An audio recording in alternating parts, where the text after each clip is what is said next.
A publicly traded company is a corporation whose ownership is dispersed among the general public through shares of stock which are traded on a stock exchange.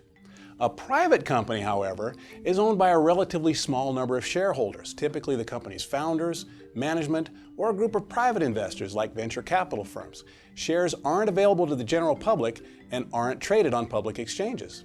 One major difference between public and private companies is how much financial information they're required to disclose.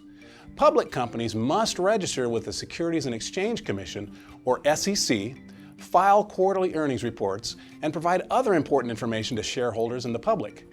These regulations are intended to protect the public and help them make informed investing decisions. In contrast, private companies aren't required to disclose their financial information. Until a private company exceeds a certain number of shareholders, it doesn't have to register with the SEC. As a result, company leadership has more control and is less beholden to shareholders. An initial public offering, or IPO, is often the way private companies choose to become publicly traded. In exchange for cash, companies issue shares of stock to the public. However, a public company can decide to transform itself back into a private company if their needs change. This may involve a private equity firm buying a major portion of outstanding shares and requesting the SEC to delist the company from the exchange. Take Dell Computers, for example, whose buyout was completed in October 2013. The company's CEO, Michael Dell, and Silver Lake Partners took the company private for $24.4 billion.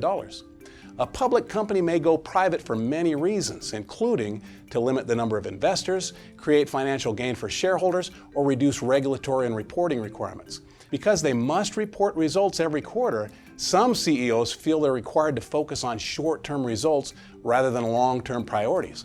Although privatization has benefits, it also has risks. The new private owners may set strict business objectives with tight timelines for company management. Employees may face layoffs, and possibly the most important, a private company can no longer leverage the public capital markets and therefore must rely on private funding for future growth.